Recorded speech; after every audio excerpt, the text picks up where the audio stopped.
You already know. Y'all know how we coming. You know who this is. Yours truly. Your greatness. Block party Friday. And you know we turning up. Put up for this baby, come get with it. Party Friday. With the ice we going up. Pull up to the station, make it till we turn it up. Party Friday, party Friday, let's get turning, let's get ready. Pull up to the station, put up on your seat. Call the buses in the bed. No Friday, yeah, let's get it. Make it till we going up. And let it get us turn to get it. Cause it's like Party Friday. Party Friday. You already know. You know how we coming. Up and down. No snooze.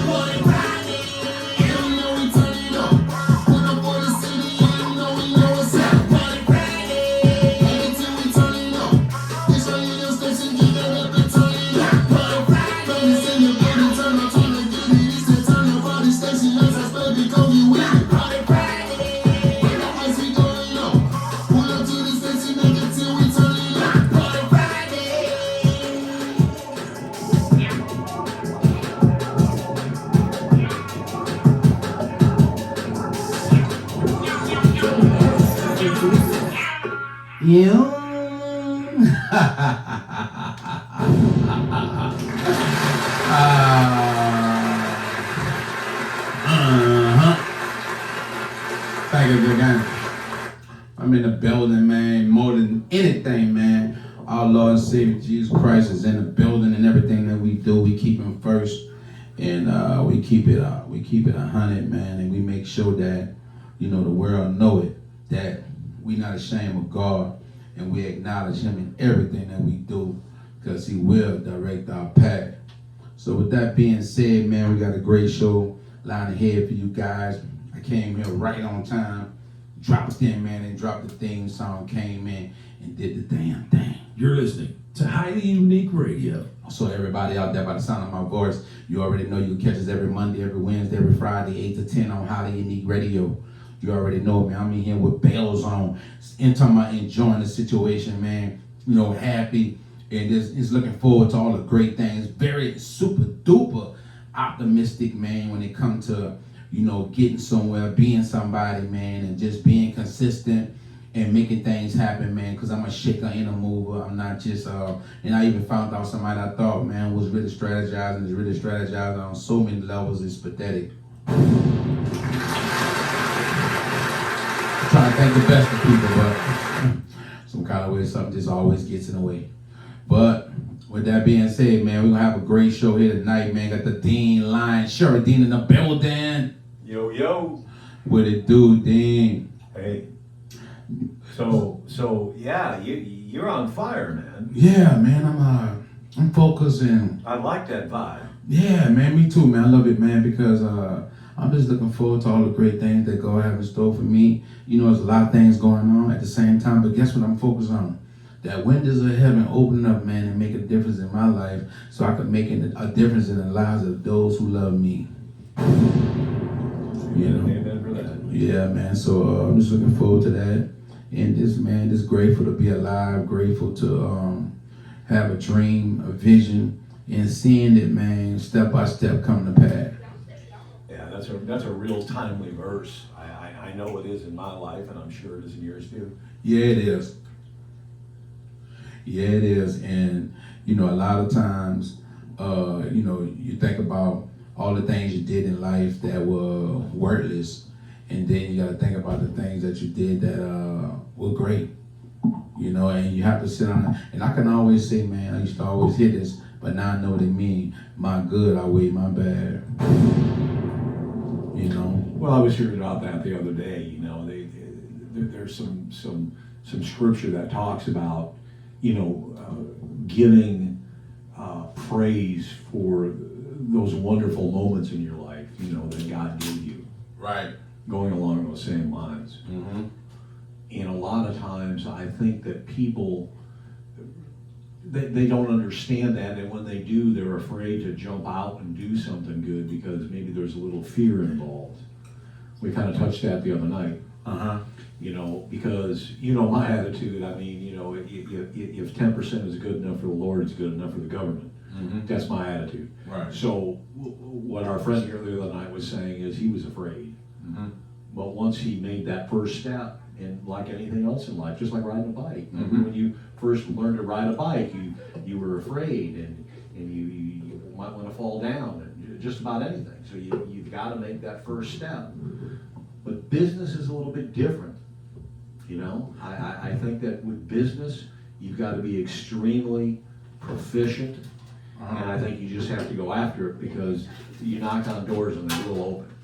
Yeah, they will. That's prophesized too. Yeah. So, in today's life, Right. you know, I think, you know, just coming out of this pandemic, I think there's a lot of people out there too that, you know, they just don't want to go out of their houses. Wow. Or if they do, they're changing the way they're going about things. Yeah. Or maybe they're concerned about crime. Or maybe they're concerned about this or that. And you can't walk around your whole life thinking everything you touch is going to get you sick, and everywhere you go you might get in trouble and someone might shoot you. You can't. You just can't. You can't do that. You just can't. Yeah, That's fear. That's not the way God intended you to live. That's the way nobody wants you to live. Right. You know, and you're judged by the company you keep. And I think if you go out there and you shake it with good people, only good things can happen. Yeah, man, I believe in that, man. You said a great thing. You said that, man. I appreciate that, because it's very important that we, you know, not run around afraid and feel like that, you know, every time we look around the corner, something bad's going to happen. Which is a lot of things going on that make us think that way, make us feel that way, and make us want to just give up. But, you know, like you said before, you just can't do that to yourself. You can't be worrying about, I mean, how much germs in here. You can't worry about who gonna do this to you, who gonna do that to you. You got to remain optimistic, and you got to remain, man, with a plan that's gonna get you through and get you out. So, you know, we got a great show lined ahead for you guys, so y'all just stay tuned, man, and we be back, man. You know, you already know, man, we got that boy Dean the Line, Sherry Dean in the building, and yours truly, your greatness, man. Y'all enjoy the show, man, right here on... You're listening to Highly Unique Radio. Let's get it, man. Let the games begin. It's game show night. Thank God it's Friday. Let's go. You have to know how to do multiple things. What are you great at? What different things that you know you can do to bring another stream of income into your home, or into your life, or into the lives of your kids.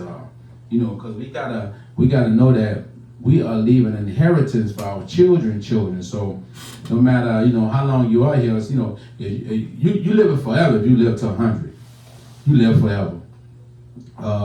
If you made it to 80, you live forever. You know, whoever you made it to, wherever your grandparents or parents made it to, that was forever. You know, a lot of time you feel like the world's gonna end. Yeah, the world's gonna end for every individual, one person at a time. But as that world ends, what are you gonna do when you're alive? See, we so focused on, okay, we need to have insurance while we're here. That's another way to come out of financial illness, because you have to have yourself a place where you're gonna lay your body at when you go and be with the Lord. So we have to come out of financial illness. That's one way. The other way is, what are you investing in? What you investing your time in, your focus in? Because, you know, you got to think about the laws of attraction. You got to think about, you know, the things that you're drawing in your life. Are you surrounded by great people? If you hang around 4 rich people, you're gonna be the 5th one. What are you doing to come out of financial illness? If your family been poor, you should be poor, because you notice that your family was poor. So why would you want to be poor when you know most of the problems stem from being poor? So you have to make a decision not to be mentally ill about financial stability and financial growth. That is important.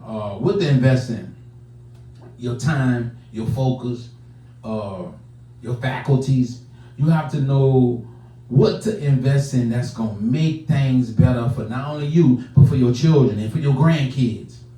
What's going to make a difference? And watch this. Now, this is the tricky part. What are you going to create to make other families better off than what they are now?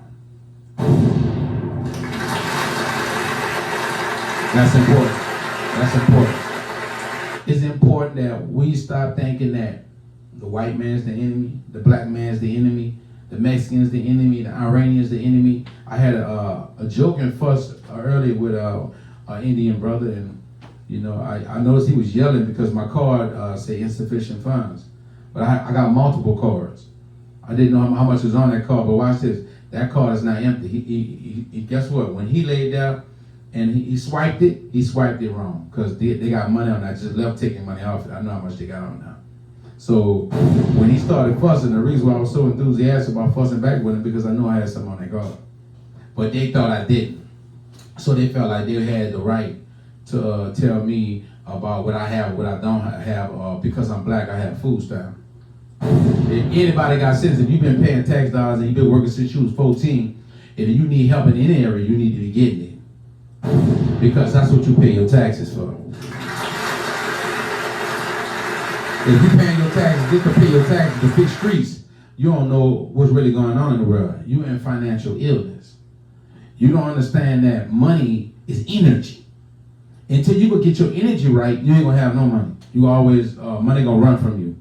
Because watch this, money is important. Money is important. Money rules everything. The Bible says money answers all things. So if money answers all things, why are you not getting no money? And why you don't have no money? Or why you only got ways to making money? And I ain't just talking about one way. Oh, I go to work every day. I work 40 hours a week. That's not your money. That's somebody else's money. You making their life and their family well off. What you gonna do about yours? See, that's important. That's important. See, because a lot of people not worrying about leaving their children, but when you leave here and you go be with the Lord, do you want to face the Lord that you ain't left your kids nothing here on this earth but death? Now you know they have a law that they just passed. They saying that once a person died, you used to be dead. Debt is over. It's over with. All debts are paid. The person is dead. But not now. When you die now, you not only leave from your kids, but you leaving them what you left behind, debt or financial stability. Financial illness is a bad disease, not just with black people. Because watch this, they got Indian people right now in different countries right now suffering. Don't have no food to eat, don't have lights, don't have air conditioning. They don't have nothing. So that's why when you go in stores and people try to talk you down or put you down, you can't allow that because they got their people suffering on their end too. Everybody's suffering from financial illness, no matter what race or color you are. Better get in the know. See, when you not in the know, you think somebody got right to put you down or make you think little or minuscule of yourself. When that's not a fact. That's only your truth. That's not our truth. That's not the truth. See, and that's what's wrong with a lot of people right now today. Everybody thinks somebody's better than them, their race better than them, their mind better than them. All brains are the same. Guess what? Some people apply themselves and some people don't. Simple. It's not hard. Those who apply themselves show the results. And guess what? Abundant in the man's heart comes out his mouth. Let a person speak, you're going to hear and learn everything about them in minutes. It don't take long. You'll learn if they're racist, if they're strong, if they're powerful, if they're great, if they're loving, if they're a hater, if they're about helping people, if they're going to make a difference in this world. You know that within 5 to 10 minutes.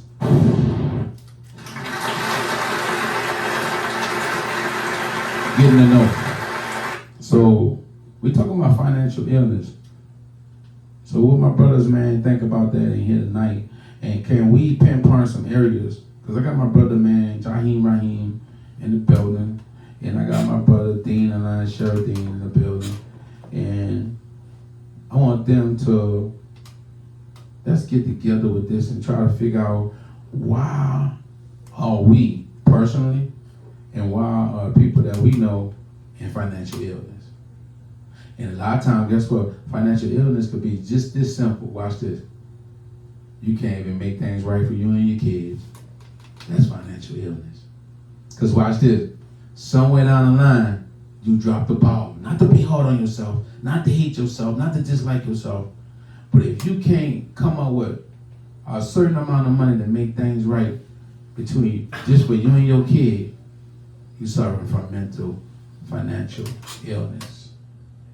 And see, it all starts mental, and then it goes into everything else. It's like cancer. It spreads if you don't do what needs to be done. You know, it's chemotherapy for people who, you know, want to get rid of cancer or want to deal with it better, to live longer. And there's medicine out there. But watch this. I'm here to tell you, you could be healed. You could be delivered from financial illness. You could be healed from physical illness, mental illness. You could be healed. But watch this. This is how you heal it. You got to do something different. You got to do something you never did before to get something you never had. And guess what the first thing that is? Accept that you have it so you could change it. See, let a lot of people preach to them, but the only person who could preach to you is somebody who really went through it and saw it, man, and experienced it. Lived in the ghettos, lived in the slums, had food stamps. The Indian brother said, I bet you black, you on food stamp. Yeah, and I said, yeah, I bet you stole some grants too from the government that you didn't even deserve. But you stole it from the citizens of America. And we don't even get it. There you go. You got a lot of people, you know, prejudging people. Right. You know, people do come from different persuasions and different thought processes. You know, some people, you know, I've met them before. You know, their idea of a good job is being a manager at a Taco Bell. Mm-hmm. To them, that's all they ever want. That's all they ever want to do. Or I've met people, they don't want to be in the so-called rat race. They don't want to be a high earner. And there's nothing wrong with those people. Mm-hmm. Their achievement level is a little bit different. You know, like someone, you know, he's always wanted to be a route driver for the city garbage company, and that's all he ever wants to do in life. Mm-hmm. I can't get down on that guy. No, you that can't. girl. No, you can't. Okay, but I'll bet you more times than not, they're God-loving and God-fearing, and they probably participate in their community and all that, and they're being the best they can be. Mm-hmm. I don't think that's what we're talking about here. Nope. You know, we're talking about a situation where, you know, probably people have gotten in a rut, or they've never been able to reach their potential, Right. or folks that just keep telling themselves it can't be done. Mm-hmm. Right. That's exactly it, Dean. And that's where it starts at. It's a bad disease in the mind to make you think you're not capable. And you know where it comes from? People telling you or telling themselves around you that they are failures and that they are nobody and that they can't do nothing and you ain't about nothing and you hang around bad people because you bad. And when people tell you that so long, it sinks in. Well, I've had a lot of successes and I've had a lot of failures. Mm-hmm. But it seems to me in today's world, you're only as good as your last at bat. Mm. So if you're not on it all the time, if you're not on it perpetually, if you're not continually, you know, a leader instead of a follower, if you're not continually, you know, in first place, then maybe, you know, there's something wrong with you. And I don't think there is. I think people go through changes. And I think those are greedy people that just want a piece of you. Mm-hmm. They should be asking you, how can you help? You know, you've done this, you've done that, you know. I'd like to be a part of it. You know, how can I be a positive influence in your life? Those are the kind of people you want to hang around with. That's true. But, you know, there's a lot of people that don't have those kind of aspirations, nor do they have those kind of people that are hanging around them. And they don't have them because they've never hung around them. You know, you're the one that said, you know, you become the company that you keep. Mm-hmm. If you're constantly hanging around gangsters, you're going to become one. Yeah. If you're constantly hanging around losers, you're going to be one. Right.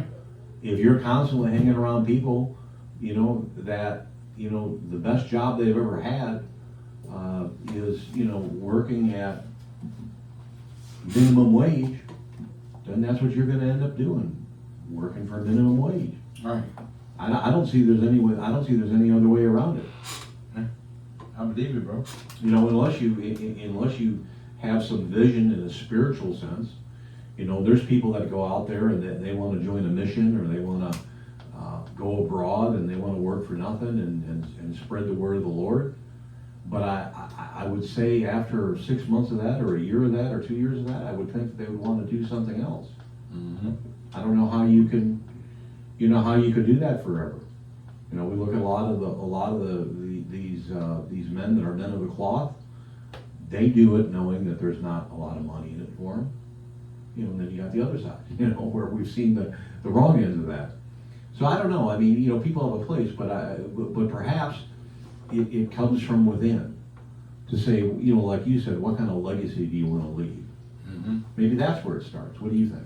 I think that play a big part. I think we got to come out of ourselves and stop thinking only about ourselves and those that we love and those that love us. What about the people that don't love you? What about making a difference for them, giving them employment?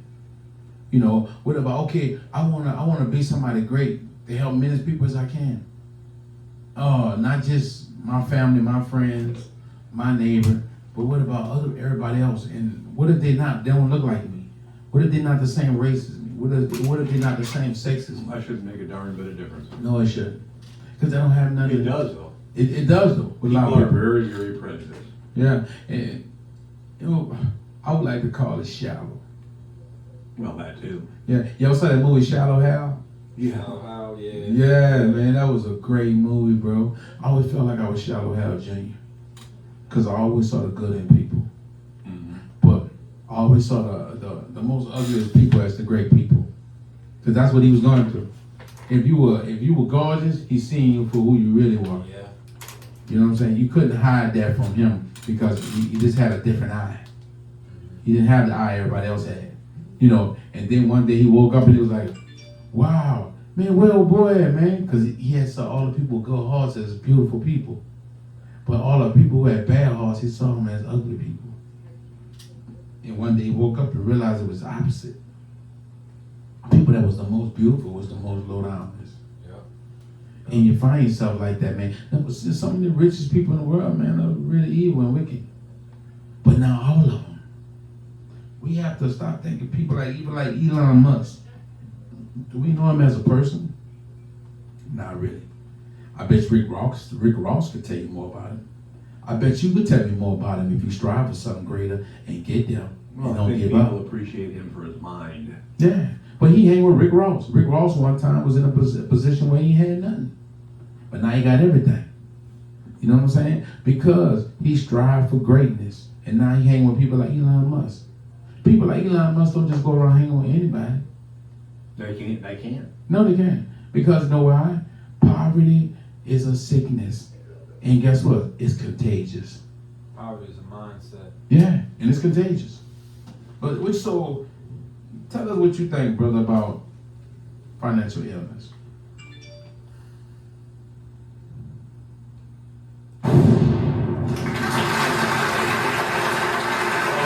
First and foremost, financial illness is gotta be something that's personal. First and foremost, it starts with the individual. Right. I think you kind of hit it on the nail earlier. There was something you said. It was to the effect of financial illness is in a person's surroundings. But I don't necessarily see it as their external surroundings, as their internal surroundings. Exactly. The inner workings of an individual. Mindset being number one, where a person or how a person sees themselves in the reflection is going to be the preface for how they reach out and attract things to themselves. And I only know that from personal experience. I've been through things where I didn't see myself as being greater than my situation. I saw myself as being a victim, and I victimized myself in that situation. So I started to attract more of what I had around me and more of what I saw my situation to be. So I saw myself as a What they call that? Victimization. victimization indeed. And so I had to learn to start getting out of that mindset and to start accepting my situation for what it was, which starts with a sense of accountability. I'm the reason why I'm in this Right. situation. Not poor little old me. They call it the pity pot. The pity pot. And I mean, when you're in the pity pot, you got two options. You can stay there, boil your ass to death, or you can get the fuck up. Right. You know? And you ever potty train a kid? Absolutely. It takes a while. Yeah. It takes a minute. Yeah. And you go through pooing it all over the place.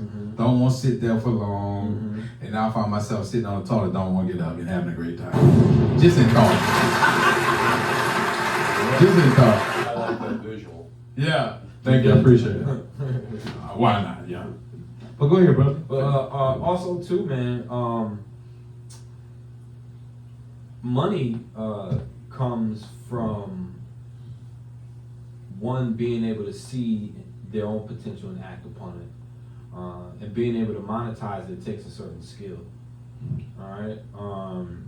You know, Joe Verde. I was actually just reading his book. There's a book I picked up some years ago. Actually, someone had given me this book. It was gifted to me 2 years ago by a manager at this dealership I was working at. It's called "Earn Over $100,000 Selling Cars Every Year" by Joe Verde. I'm gonna show this to the audience on my live right now. Earn over $100,000 selling cars.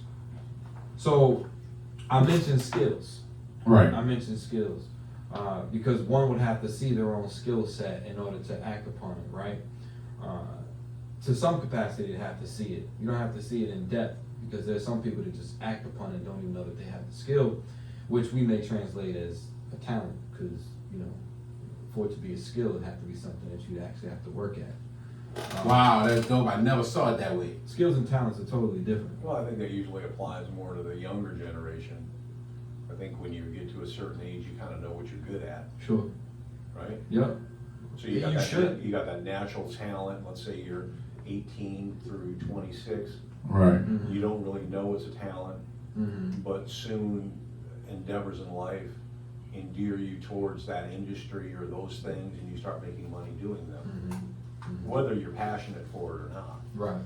Is that what you're trying to say? Absolutely. And to add on to what you were saying, so this book is directly talking about the sales field, which is a very broad field, but he does concentrate and focus more on the auto sales area. But here, and I'm going to quote and read directly from the book here, your skill level in sales, check this out, completely controls your success. All right, to earn over $100,000, there are hundreds of skills you can develop. But then here's the flip side of that. Additionally, habits are as critical, or maybe even more critical, than skills. So although a person may have these skills that they may have developed over time, if their habits are not conducive to the utilization of those skills, then they set themselves up for failure. They set themselves up for financial illness because they have the wrong habits. So for instance, I met a person recently who says that they're not a morning person. I hear that all the time. People always say that. Don't you hear that? Man. I'm not a It's morning cliche. person. Yeah. Yeah, it's cliche. Yeah, it is. You're not a morning person, but if say Elon Musk, right, had Right. a challenge, put a challenge out, and said, if you can get up by 6:30 every morning and arrive at my office by 7 a.m., there's $1 million there for you. Wow. That's dope. How many Everybody be up. non-morning people are gonna get up and go chase that $1 million?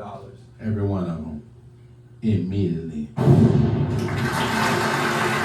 So is that person not a morning person, or do they just have to be motivated To become a morning person. to become a morning person? Wow.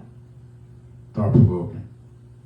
So what are now we got to dive into the core of it. What are the habits or those habit forming practices that one acts on that prevents them from already having that in their mind to go, I'm gonna chase that $1 million, at that office, or I can work my ass off, learn how to further develop my skill so that I can attract that $1 million to myself. Now, now this is very, very, very broad, somewhat specific, but I'm asking y'all and also asking myself, do you have that $1 million? Not today, no. Do you have that $1 million? Not yet. Do I have that $1 million? Do we have the ability right now, at this very moment, to pull out, each one of us, pull out $1 million right now and say we got $3 million? Wow. I can almost guarantee you, if you had that access right now, you probably wouldn't be sitting in the seats that you're sitting in right now. Because by circumstance and by step sequence, in some kind of way, the lack of access to that $1 million brought you to the seat you're at right now. So it helped in the long run, not having Not having it. It's circumstantial. It's circumstantial. So those sequence of, moments, circumstances, environments, all those things, they come in. Well, environment's very important, but I used to refer to it as what they call stinking thinking or a negative attitude. That's that old Zig Ziglar business. it. Man, Zig Ziglar, that's my man's done, man. And Pause. so there's ways to do things, and I think a lot of people find themselves on the way up, and they're on the way up, and they're on their way up, and they're on their way up, and things are going great, and then something impacts their life, and that whatever impacts their life either leads to bad habits or, perhaps gets them sidetracked. Yep. Or perhaps they start feeling sorry for themselves. Pity pot. Or it could be a lot of different things, and you go through this in life, and you have those setbacks, and then you get back up on that horse again, and you do it again. Yep. The question is, how many times can you do it? When we read about people that were highly successful and made big incomes, the majority of those people had a lot of failures, and the majority of those people filed bankruptcy on multiple occasions. It's written that way in just about every book we read. Why is that? Because they had to learn that mistake. They had to learn risk and reward. They had to get to a point where, it's like you're playing poker, and every time you're putting out your bets, they get bigger and bigger and bigger and bigger. That's probably not the right analogy, simply because it is a game of chance. But there is a lot of skill involved in that game. That's life. Similar to the game in life, right? Yep. Right. So, but yeah, there are streets to nowhere, I do think, for some individuals, and it's not their fault. But I do believe even those people have an opportunity because of the system we have here in this country, provided we keep that system the way it needs to be. Right. I mean, you were talking about, what's his name, Famous Amos. Mm-hmm. He came I from met him, nowhere. man. I mean, Great how dude. does a guy like that, The cookies guy? Yeah. how does a I guy met like him that in come from nowhere Wow. and make it big like that? Wow. And then loses it in a blink of an eye. He The lost. trademark ran out. I'm gonna tell you how it went. I met Famous Amos, man. Big up Famous Amos, man. If anybody know him who tuned in tonight, he might be tuned in. You never know, because I met him, man. And great guy, man. I told him I was, shooting for my dreams to come to pass. And I was sweeping, man. I was working for janitorial. Matter of fact, it was Manpower. I was working for Manpower, and we was doing janitorial work in a convention center in New Orleans, sweeping. And I see this old guy, and I'm like, I was telling Dean about it. I got Dean about Famous Amos because I told him about the story. And man, I walked up to him like, I said, man, I don't know why I think I know you. That's what I told him. He looked at me, he was like, yeah, you do. I'm on a packet of the cookies. I'm Famous Amos. I was like, wow. I said, what? I said, you Famous Amos, chocolate chip cookies. He's like, yeah, that's me. I said, man, what's up, bro? I said, what you doing? He said, I have these brownies I'm bringing out now. Now, keep in mind, I didn't know. At the time, I was in another program like Fathers Incorporated. It was another great program in New Orleans. And I was in, it was an old, used to be Walgreens on Canal Street. They had turned it into this program location. And I was in class. And this guy, he was a teacher, man. He was a great guy there, man. After this, man, we're going to bring the great True to Me 20, man. And she's going to do her thing in the gospel section, man. No tea, no shade. That's coming up next. But I'm going to tell you what happened before we go on break and bring her in. I said, Famous Amos, I said, Wood, you could tell me, man, as a person that's on this mission to be great, man, and to do great things, I'm going to tell you what I realized. It's not about being great.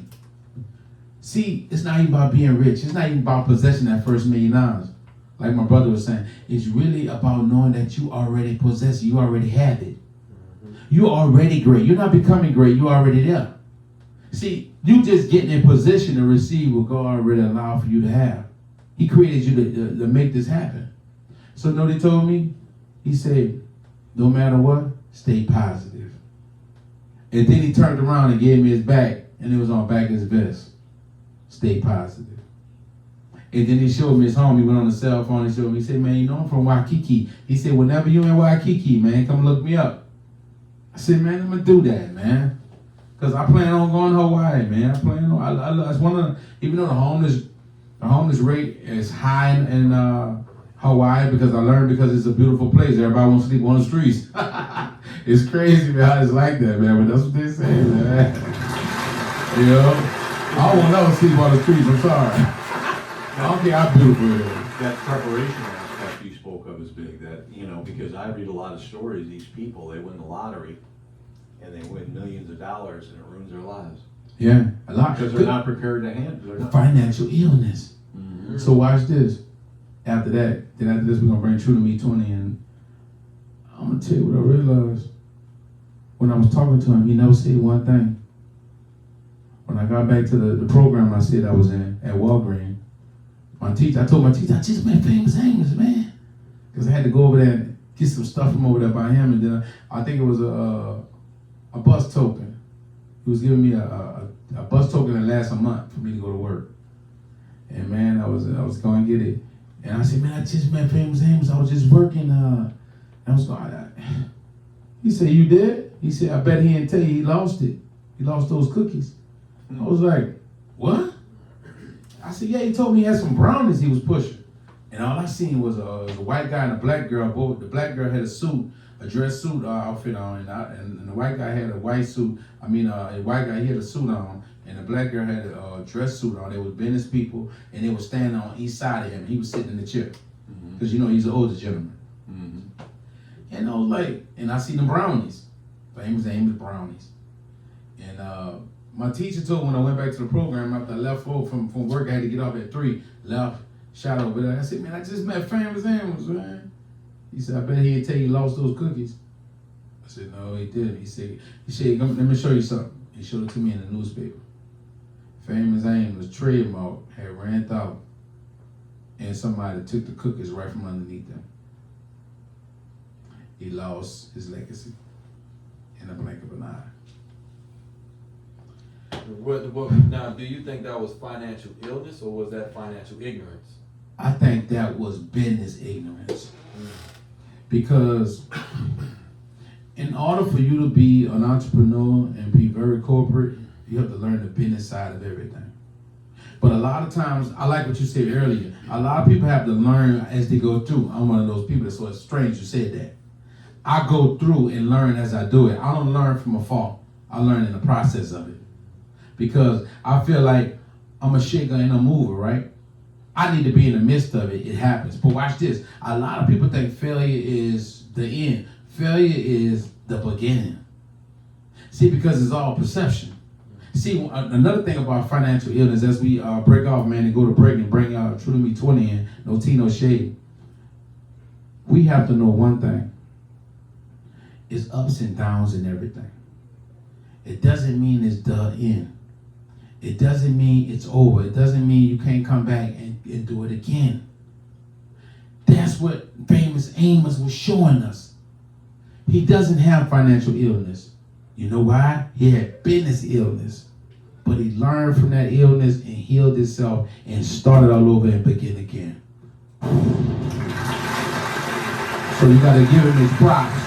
as an older gentleman, to get back out there, get his hands dirty, and start all over with a new product, brownies. You know, so big ups to man, Famous Amos, man. Much love, bro. I had a great energy from you, man. Hopefully, man, I get to You already know. meet you, man. Y'all know how we coming. You know who this is.